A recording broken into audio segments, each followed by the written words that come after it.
Dr. Coker is the Provost and Vice Chancellor of Academic Affairs here at UW-Oshkosh. He's been with us since 1991, joining the faculty in the math department. Most recently, he served as interim provost, and before that, as Dean of the College of Letters and Science. So please join me in welcoming Dr. John Coker.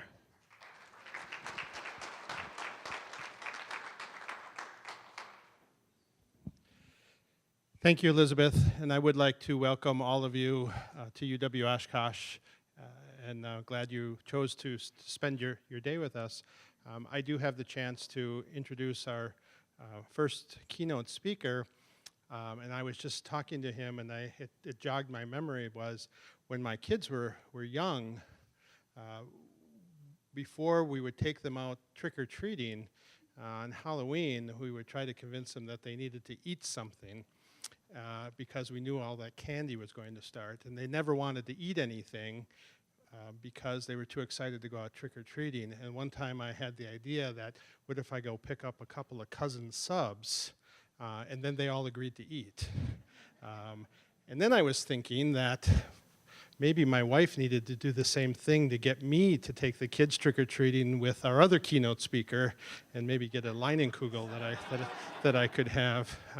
I didn't think of that till now, but grandkids are coming, so I can use that motivation then. But it is my pleasure to introduce our first keynote speaker, Alan Lundeen, who is the Senior Director of Operations and Talent at Cousin Subs, where he oversees the operations team and human resources. While Alan rejoined the Cousin Sub team in June, he has a long history with them. Cousin Subs was his first job when he was a teenager, and he spent the first 20 years of his career there. He left in 2001 and moved to Miami, where he worked in talent management in the wine and spirits industry for 15 years. We are delighted that he has rejoined the Cousins family. So today, Alan will share the lessons learned while turning a 46-year-old brand into a relative icon throughout the Midwest and beyond. So please join me in welcoming Alan Lundeen.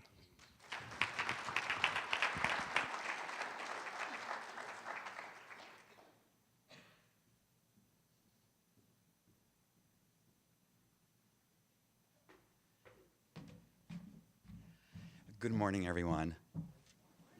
It really is my pleasure to be here. Actually, more than a pleasure, but really a privilege and a great honor on behalf of our president and CEO, Christine Specht. As I mentioned this morning, she apologizes for her absence today.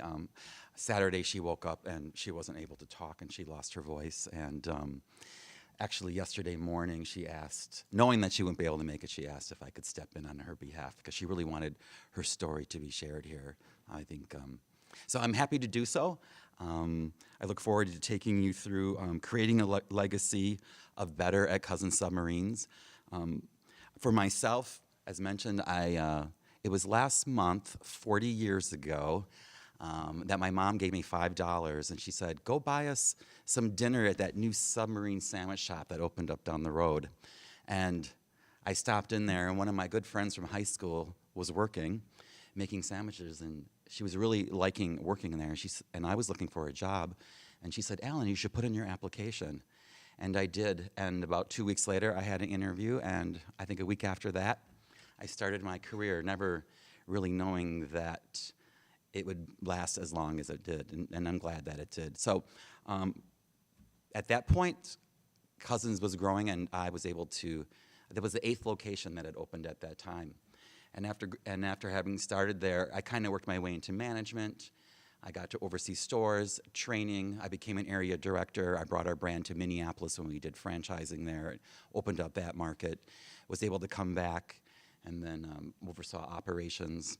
And then in 2001, yes, I did leave the company.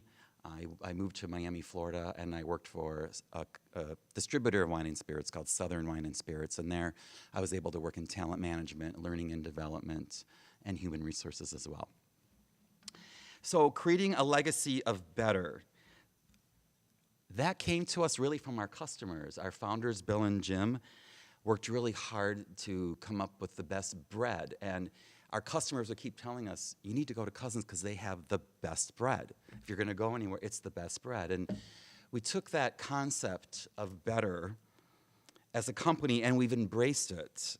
in everything that we do. So it's really become the foundation of our culture and who we are, and by design and for our legacy as well. So how many of you here have had a delicious cousin sub sandwich, right? Awesome, right? Well, that didn't always exist in the Midwest. And the history of our company is that we did start in 1972 in Milwaukee. We had our first location in a small strip mall on the corner of 60th and Silver Spring. And from there, we grew organically. Our founders, which are cousins, they're first cousins, hence that's where we get our name, Bill Specht and Jim Shepard, they kind of longed for that East Coast style sandwich that they used to have growing up in Atlantic City, New Jersey. And so they decided that they were going to bring that to the Milwaukee market. It caught on quickly, and from there, Cousins was able to grow organically. Back then, there really wasn't a lot of competition in the submarine sandwich industry. Some of you may have heard of a company called Suburbia, but back then it was Cousins Subs and it was Suburbia, and the product caught on quickly. The concept of submarine sandwich began to grow as well at that time. In around the 1990s, a gentleman named Jim Shepard came to Bill and Jim. He was an employee of McDonald's, and he wanted to go into business for himself. And he asked them if they would be willing to franchise. And so in the 1990s, with Jim Shepard, the company decided that it would go into franchising. And so we started that concept, and Jim is still one of our franchisees, one of our very successful franchisees, with most of his stores aligning the Milwaukee market in the area of Waukesha. So about Cousin Subs, we're headquartered in Menomonee Falls. We've been there since the 1980s, our location. We have 95 locations. 76 of them are franchised, and that makes up 44 franchise groups. We also have 19 corporate locations, and we have a food truck, and then we also have a permanent booth at the Summerfest grounds in Milwaukee as well. We're trying to be as local as possible. We use local products, and we try to, and I guess that's trying to be the authentic part of ourselves, is to know that some people don't know that we're local at heart, but we are a Milwaukee-based company from Milwaukee, and we try to incorporate that into being the authentic versions of ourselves. We offer grilled sandwiches and deli sandwiches, and we believe that the grill sets us apart from our competition. And and one of the sandwiches made on the grill is my personal favorite, so I don't know if you've ever had a Cousin's cheesesteak sandwich, but the best way to order it is with grilled onions and a little bit of mayonnaise on it. I promise you'll be coming back many times after. We like to communicate, too, to our guests that, and when you go in our restaurants, you'll see that, but what is our cuisine philosophy? What is our history? Like I said, some guests don't know that we are a local brand at heart, and our community involvement as well. So what are the challenges of running a legacy brand? In 2001, Christine, our current president and CEO, she did join the company overseeing human resources. It happened to be at that same time, that's when I was leaving the company to move to Miami, so her and I got to work together for a couple months during her coming on board. Then in 2008, she became the president and the chief operating officer, and she wanted to take the business she had a vision for the business, for growing it. Because at that point in time, we really had no contingency plan in place, and that's been a topic today. Also at that same time, one of the cousins, Jim, had passed away, and Jim did not have any heirs, and nor did he have a will. And it was during this time that an opportunistic attorney and the estate of his siblings came into the picture. And it was around 5.5 or 6 years that legal proceedings went on until there was a decision made. where Bill Specht, Christine's father, was able to buy out the estates and take ownership of the company. So that was 5 years where the company was kind of stagnant. It didn't know what the results were going to be from the estate and what was happening there. The economic recession came around in 2008. Our stores were starting to get old and tired looking at that time as well. And our franchisees weren't making the money that they were prior. So these are all the problems that were happening at that time while Christine began in her role. So really this was like a textbook example of why it's really important to have clear plans laid out in the process and who takes ownership as well. As soon as the estate was settled, it was at this time that Christine wanted to address these problems. And the first thing that she wanted to do was kind of peel back and take a look at ourselves. She wanted to understand and determine the relevancy of our brand in the marketplace versus our competition, evaluating our food quality, assessing our current store environments, and reviewing store by store our financial viability, and taking a really hard look at all of our franchises and our stores, and would they be able to recover? And if so, how do we improve upon that, or do we need to plan to close them as well? Also, we assessed our employees. Do we have the right people in the right seats doing the right job? And are we attracting the best talent into our organization? It was at this time as well that there was about 10 individuals within our company that were laid off. So at this time then, it was two choices to be had. One, do you stay the course and you let the brand ride into the sunset, still profitable but with diminishing results, maybe eventually sell it? Or two, do you put together a strategy to turn the brand around and achieve success like never before? And thinking, does our brand still have more to offer? And Christine chose option number 2. So these were the strategies that she put in place to start to move ahead. 1, build a better plan. 2, create a better experience. 3, partner with better people. And 4, inspire in a better way. So the first part of that is to build a better plan.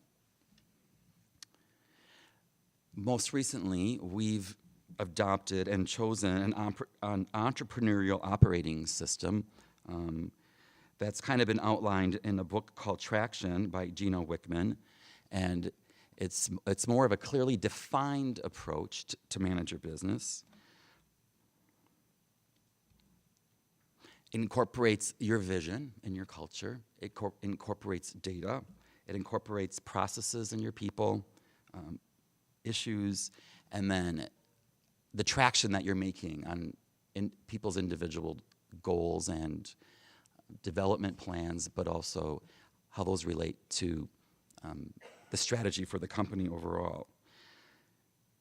And everyone in the company will be involved in this, whether it's an administrative assistant, whether it's a marketing assistant, a manager, a director, all the way up to our vice presidents and Christine herself as the CEO.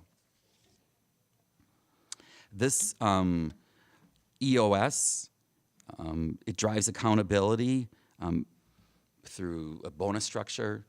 It,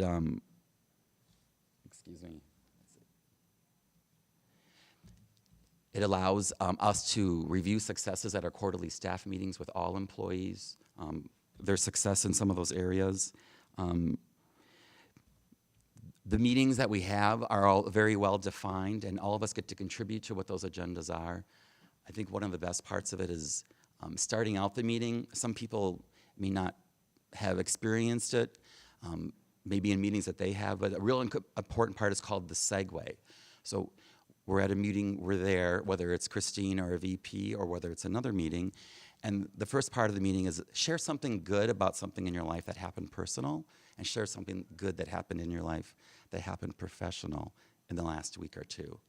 And it really does allow us the opportunity to get to know each other on a more personal level, humanizes us, and I think create a tighter team and understand us more that way.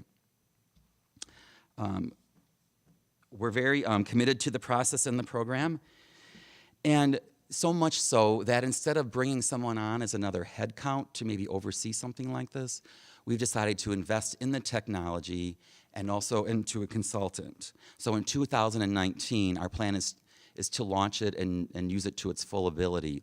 Right now, we've kind of been using the skim milk version of it, and we want to get to the heavy cream of it here coming up. Financial planning. In the past, it was kind of like a top-down. Here's your budget, here are your goals, now go make it happen.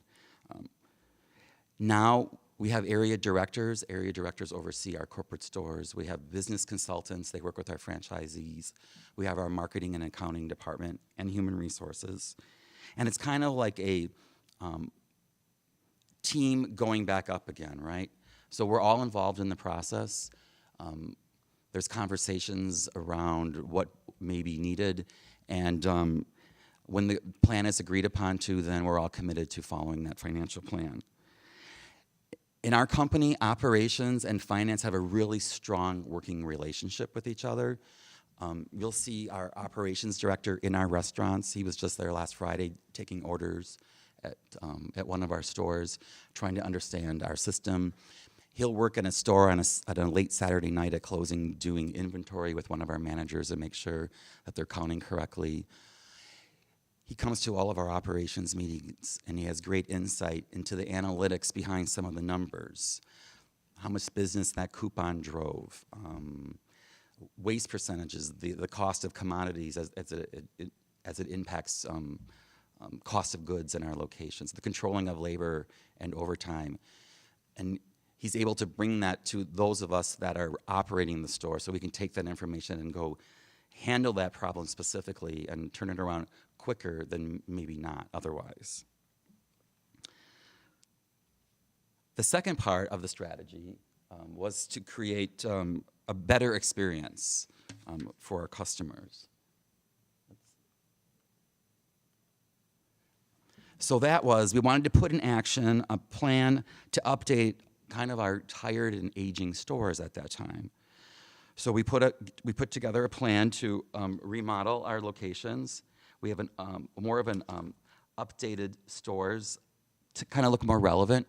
We've got away from the laminates and we use more natural stone, wood, and metals in our stores, and trying to convey that Midwest industrial vibe in our locations. We also created a new logo, and we wanted to share on our logo that we've been around since 1972. Cousins, you know, and with that, I think speaks for itself, a 46-year-old brand. So that was something that, that we did as part of our strategy. We also wanted to create a more consistent quality for our customers. And we realized that our point of differentiation to our competition, as I kind of shared before, was that we had a grill in our stores. Bill Specht, our founder, during our first bout at expanding in franchising, the idea was to bring the cost of owning a franchise down and expand quickly. And having a grill and a fire suppression system and the insurance that goes with that was more expensive for the stores. So we've reformulated our meat products, and we had microwaves in our stores, and we microwaved any of our hot sandwiches. And the customers told us when they had a choice in Milwaukee, whether there was a store where they could get a cheesesteak made on the grill or a store where it was made in the microwave, we saw that the menu mix at our stores with the grills had a higher percentage of those sandwiches, and the stores that didn't had a higher percentage of sandwiches, like deli and classic sandwiches. So Christine told me that her father, Bill, was very, very happy and overjoyed when he knew that we were going to be going back to our roots. And when we remodeled our stores, we were going to be putting grills in all of our locations as well. We also wanted our franchisees to follow along as well. And I've been told that this doesn't happen very often, but the Cousins corporate were to invest and give to each franchisee $4,000 towards the remodeling of their stores to put those grills in there. So that was a way that we could support our vision in this area as well.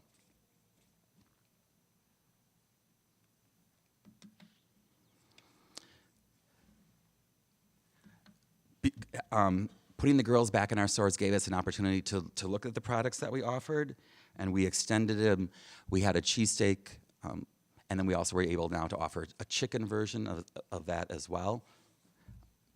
We had more toppings available. The competition had that, so we brought on pickles and black olives and pepperoncinis and things like that. And we had the open kitchen concept where the customer could kind of see us making their sandwiches more and see the quality that we had laid out in front of them. And then we started to offer LTOs, limited time only offerings. Currently we have one, I would say, which is very local. In Wisconsin, we have a steak and brat sub or a brat and bacon sub. I don't know how more local it gets than that, right? And coming up here at the end of the month, we'll be kicking off our chicken gyros and gyro sandwiches as well.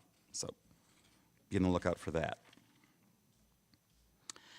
We also had an opportunity because we recognize that technology is such an important part of the business, and we wanted to continue to make investments in that. So we have a strong social media group. There's 3 individuals within our marketing team. They work solely with social media. They monitor social media anytime that we're mentioned. They write ads for us on Facebook and LinkedIn as well.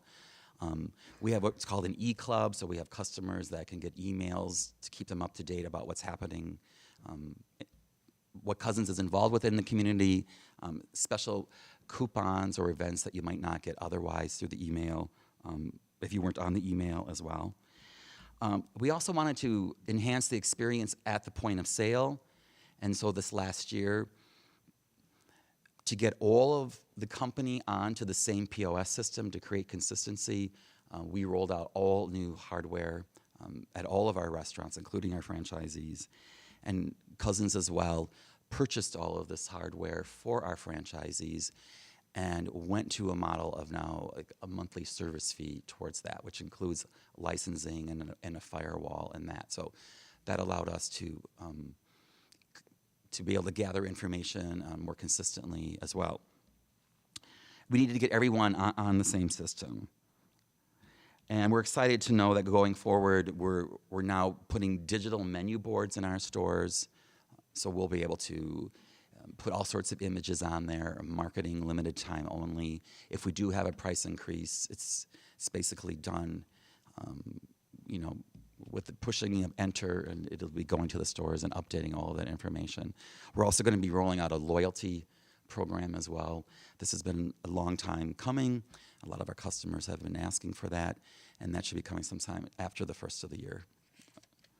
The next part of the strategy was partner with better people.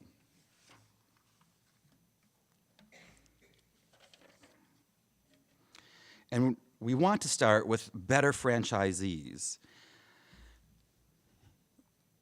We did have many more, and we spent the last 5 years really looking hard at our best performers, our best performing stores. We closed many. We went from having 95 franchise partners down to 45, and we closed 40 of our underperforming units over the past years. The strategy going forward is not to be looking so much for single unit owners, but looking for franchise partners that can develop an entire market or maybe part of a market, who come to the industry with restaurant experience, who have the financial means to do so as well. And we're looking to target the Midwest. Prior, we had stores in Arizona. The idea now is to to grow more contiguously, but look for opportunities within the Midwest as we grow our brand. Also, attracting better people means our corporate office on the company side of business. So about 5 years ago, Jason Westhoff joined the leadership team as our Chief Financial Officer. He came to us with a restaurant background, working for the Wisconsin Restaurant Group, Applebee's, Pizza Hut restaurants as well. We looked, yes, and we changed over about a third of our staff. I had mentioned prior to that as well. We also kind of changed our mindset from promoting from within only, especially as it came to our general managers of our restaurants. Our approach prior to that was that we hired our managers and we trained them up into the system, and then once they had that experience, they would be eligible to be a general manager at one of our restaurants. However, we changed that mindset, and we've had great success with hiring individuals from outside of our company, but with restaurant experience.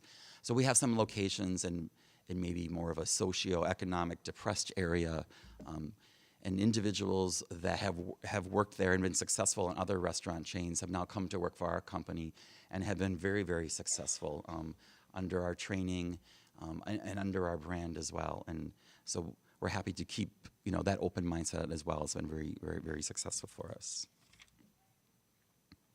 We're also looking to retain better people, kind of using what I talked about, the entrepreneurial operating system that we're going to be using. And we're going to start kind of looking at our people and asking ourselves the questions, do they get it? Do they want it? Do they have the capacity to do it? Do they believe in our vision? Do they believe in our values? And hopefully we can say that we're going to get yeses from all of those, but we know that sometimes we may not. And so through evaluation and collaboration, we're going to work to see if they need additional training, additional development, maybe more time in their job, or with those that in questions, we have 3 R's here. Do we rehabilitate them, offer additional training? Do we reposition them to a role that more fits them? Or maybe do we remove them if they don't fit the culture as well? And the 4th strategy is creating what we're now defined as our company culture. So our vision, our mission, and our values, we looked at ourselves and we asked, well, why do we exist? Why do we exist for the community, for ourselves? Why are we here? And this is the response to that. Our mission is prominently displayed in our offices. We believe in better through the continued improvement in everything that we do. And we have our values of grounded, optimistic, passionate, and purposeful. And you will see those in our office. Here's a picture of our corporate offices. You'll see those on murals within our office and in our boardroom as well, on panels. Myself, when I have meetings with my managers and general managers, we talk about what that means. And we catch people and share success stories of how they've demonstrated that through some of their successes, and we share that with others as well. We do have a family business mindset. It's really fun to work in our office. We have a very relaxed dress code, though you wouldn't know it today from me standing here. But we do, everyone at the office wears blue jeans every day. It's kind of like if you don't show up in blue jeans, you look a little out of place. We also have spirit wear. We're all given a budget where we have logo wear that we can wear. So we're encouraged to wear that to work with our blue jeans as well, of all of our employees in our support center. Our employees themselves will lead potlucks. They really like working with our coworkers, and they like working in our space. We actually have a full kitchen in our corporate offices, and at 4 o'clock in the afternoon, any day of the week, you'll see people kind of unplug their laptop from their desk, go into our kitchen, And in the back there, we have tappers of beer, so grab yourself a glass of beer and kind of chat up with your teammates and relax as you finish up on your emails for the day before you leave as well. We spend time together as a team. About 3 months ago, our entire corporate support staff, including Christine and all of our vice presidents, we spent a day at the Hunger Task Force farm where we were pulling weeds and we were collecting collard greens and we washed them. And it was really a wonderful experience and to see and to look around when you see the combine coming that we're all together out there bent over, sweating and pulling weeds and knowing that we're all contributing and making a difference to the community. There's nothing really more empowering than that. We all get together to go to a Brewers game outing as well. And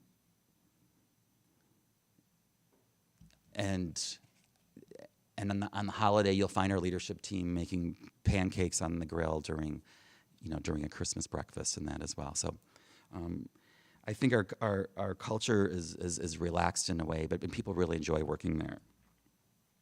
We also like to spread that down to our restaurants as well. Christine is very visible. Prior to me taking on the role 4 months ago, she was overseeing operations, so she would be in the stores. She knows all of our managers by first name. She knows their background. We have contests every month with our locations, a focus item, and as part of that, it might be going to the store to check on cleanliness or crew appearance, issues like that. And her and I will go together to kind of do a final checklist, so when we see our managers at the GM meeting, we can recognize them in front of their peers with a prize. We have scholarships that we offer also for both our corporate and our franchise stores. And it's not just to go into business or to be in the restaurant industry. It's to follow your dream. So whether you want to be a veterinarian or you want to be an auto mechanic or you choose to work as a hairstylist, that is available for individuals within our company, both franchise and corporate. We also created in 2013 the Make It Better Foundation. We all can contribute to that, and the company will match that 100%. We focus on 3 areas, on youth, health and wellness, and hunger. And we pride ourselves, too, in being involved in our local communities throughout the state. Whether it's a small food pantry in a city where we donate $1,500, or over here, it's back-to-school backpacks filled with school supplies.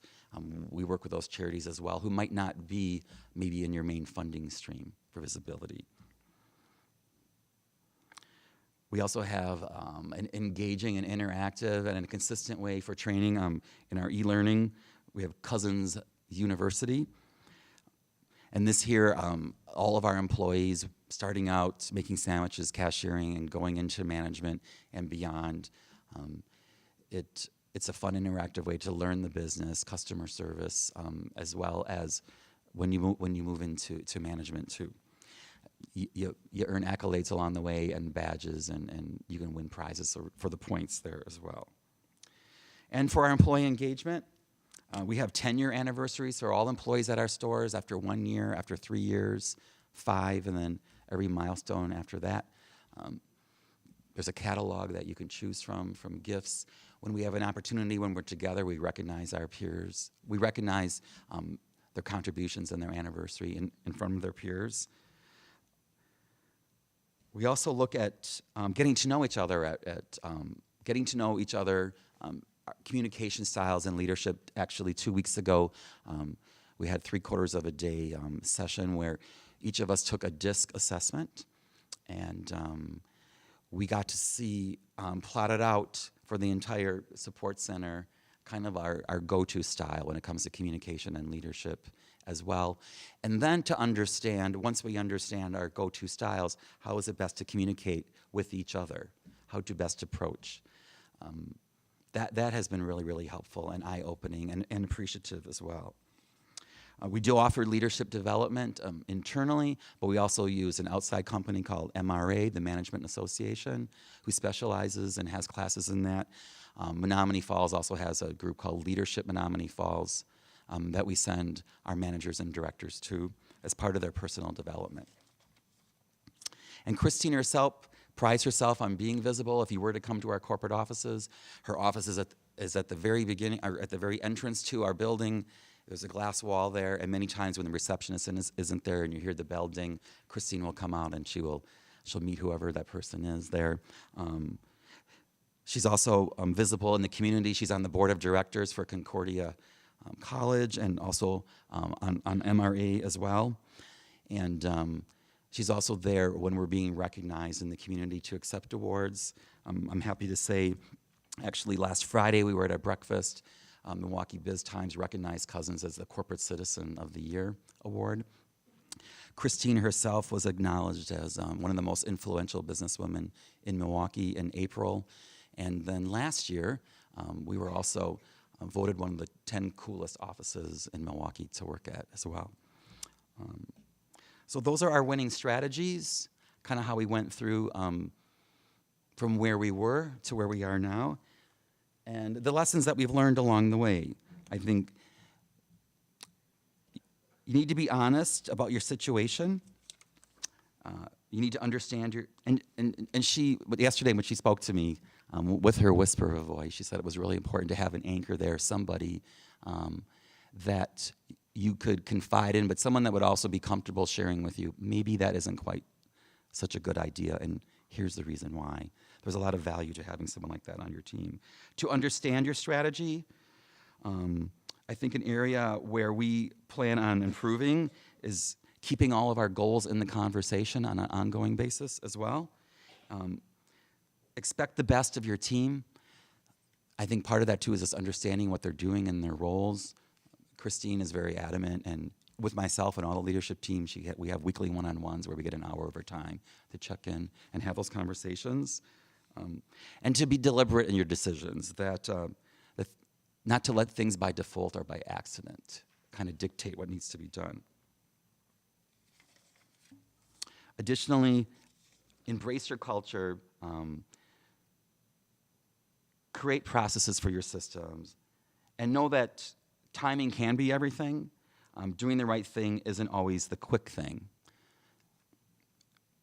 So during those 5 years and waiting, she had said she had made a conscious decision not to grow at that time. So it was a prolonged growth strategy, but also not to be so concrete in your plan, but to be open to opportunities as they do arise. And the results so far, we've seen some same sales volume increase in 2001. So we have the same amount of sales with a third less restaurants as well. We have had average volume unit increased by 41% over the last 6 years. Our same-store sales for all units increased by 21% over the last 6 years.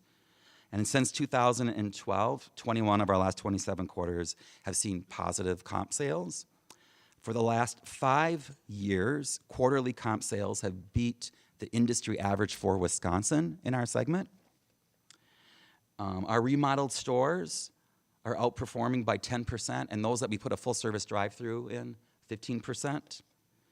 And we've recently signed a 40-store agreement to go into the Chicago area with our first store opening in December, which we're very excited about. And I had kind of mentioned our recent public recognition, but those are the results of that strategy as well. So I wanted to thank you for allowing me to share the legacy of Better. I invite you to come visit one of our restaurants and experience for yourself how we're building a legacy of Better Cousins. Thank you.